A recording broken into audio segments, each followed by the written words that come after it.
In this video, I'm going to show you a brand new way to make more money from your digital products without constantly creating in Canva. Because look, I've made over $100,000 selling digital products. They allow me to walk away from my 9-to-5 career. But I know that the part that stops most people from making money is being stuck in this endless creation loop and not actually making the sales. And that's why I'm so excited to show you this strategy of blending both digital products with print on demand to double the income you can make from a single product. I'm going to show you a super profitable niche that is absolutely being slept on right now, how to quickly create the product with AI, and then how to turn it into both digital and print on demand formats so that they can sell passively. So let's start with the niche that I'm seeing so much opportunity in right now. And look, normally I'd always tell you, go and research and validate your own niche, but in this video I've already done the homework for you, so you can literally just copy and paste,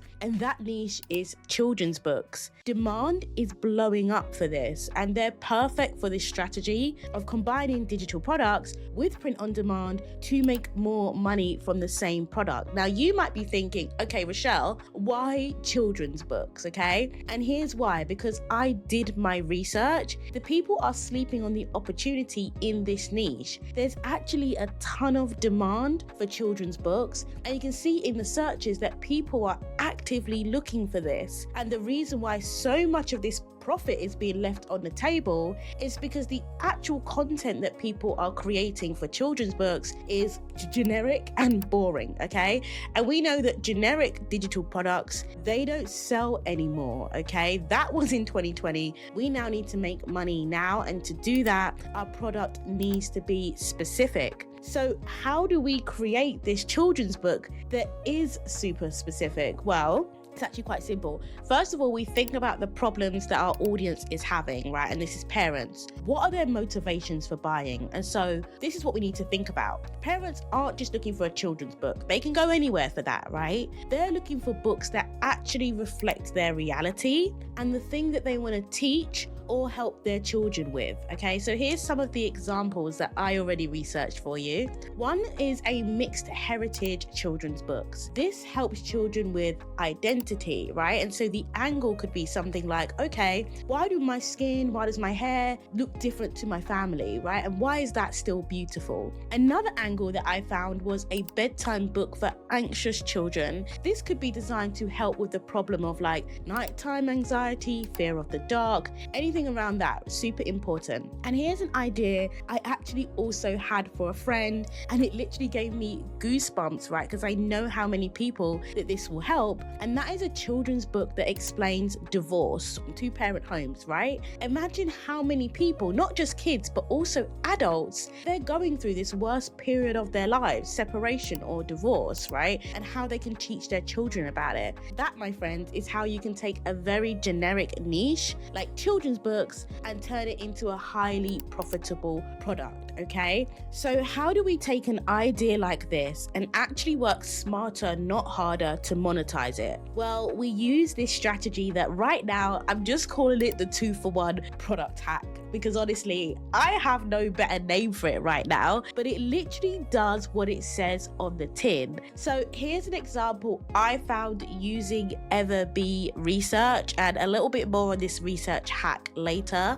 But let's look at this ebook right here, right? You can see that the exact same product is also being sold as a printed version. Same product, 2 different formats, double the revenue stream. And so this is the 2-for-1 product hack that I'm talking about. But before we jump into creating, we need to be sure that our idea actually sells and it will make you money. Don't skip this step, okay? It's so important if you want to be profitable. And this is where the research comes in. And this doesn't need to be a long process, but it does need to be done. Because if you skip it, you could end up with a product that doesn't sell. It's a waste of your time, and that's a hard hard no from me, right? So here's a couple of ways you can do that research. You could go and do it manually. You can search in Facebook groups, Reddit threads, Amazon, YouTube comments, all of that works really well. But there's also another way to save time using my go-to tool, which is Everbee. And I love it because it literally takes 5 minutes to check what's actually selling. You can see how many sales a product has, you can see conversion rate, you can see how long a product has been selling and how it's been trending over time, right? So I always follow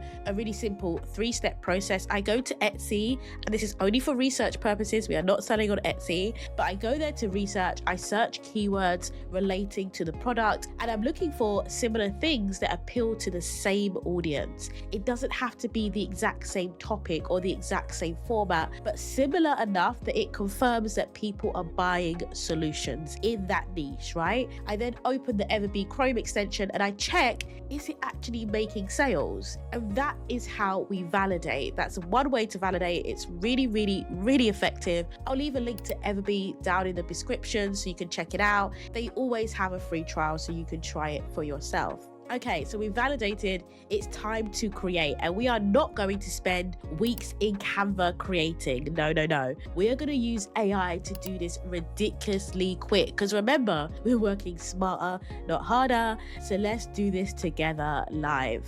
Okay, so we're in Gemini Storybook. I discovered this. This is a free tool from Google, and it will create storybooks for you, all right? So let's start off first with a very simple prompt. This is super simple, right? Create a children's book about helping kids cope with parents who have separated and living in 2 different homes. So that's the niche that I went for. So let's see what it creates.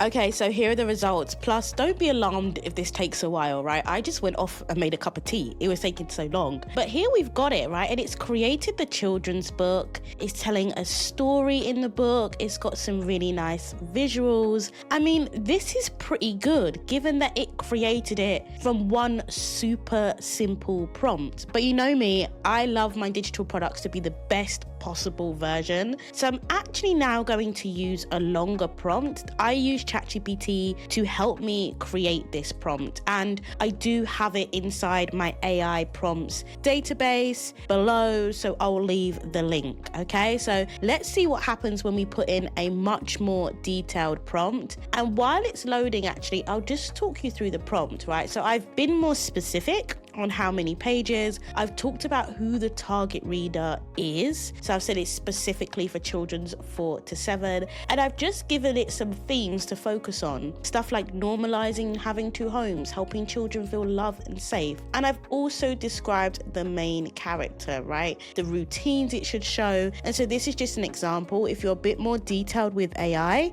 you're more likely to get a better result. So let's see what it creates. Okay, now we have our second version with the more detailed prompts. I do prefer this title for sure.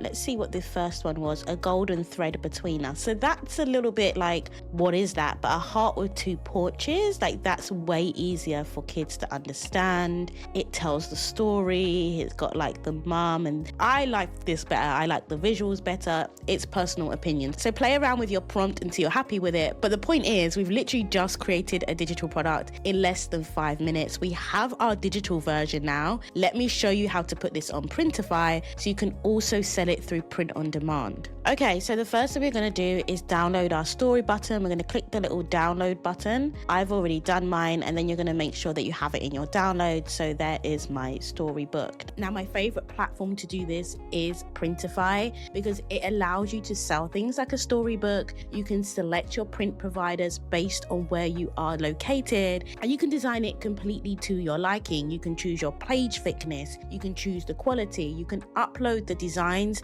that you created in Storybook, and so now you can easily create another version of your digital product, and Printify will take care of all of the printing, all of the shipping, and get it in the hands of your customer. Now, when it comes to your strategy, you always want to price your digital product less than your Printify product, because you want to make sure you're taking into account the base costs that Printify charges in order to create your book and ship it to your customer. So make sure you are giving yourself enough profit, and I actually talk about this in more detail in my full print on demand video.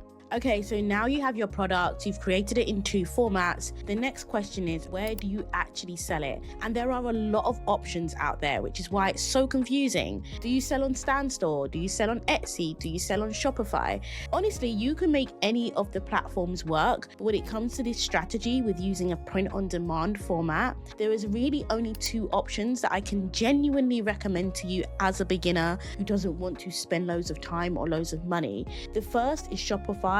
This is my number 1 choice because it integrates directly with Printify, so your whole process is completely seamless, okay? And on Shopify, you can sell both your printed version and your digital version. And also, if you're planning to market on Pinterest, Shopify does also connect directly with Pinterest, so you can easily make shoppable pins at the click of a button. So for that reason, it's a bit of a no-brainer. And it's exactly what I would use. Now, I've left a link below to Shopify below if you want to check it out. The second option though is using a pop-up store from Printify itself. So Printify actually has its own simple store function, and it's great if you're just getting started and you want something very straightforward and you just want to keep things simple before you commit to an entire store, right? Both work really well, and if you want a great e-commerce setup literally from day one, just go with Shopify. If you want to just test it out, go with the Printify pop-up store.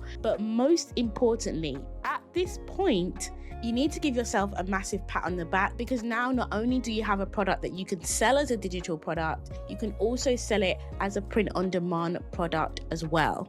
Now comes the second part. You actually need people coming to that page, because if people don't know about your product, they honestly cannot buy it. It's as simple as that. And getting people to your page, that is what we call traffic. Most people will just tell you, start posting on social media, post reels every day.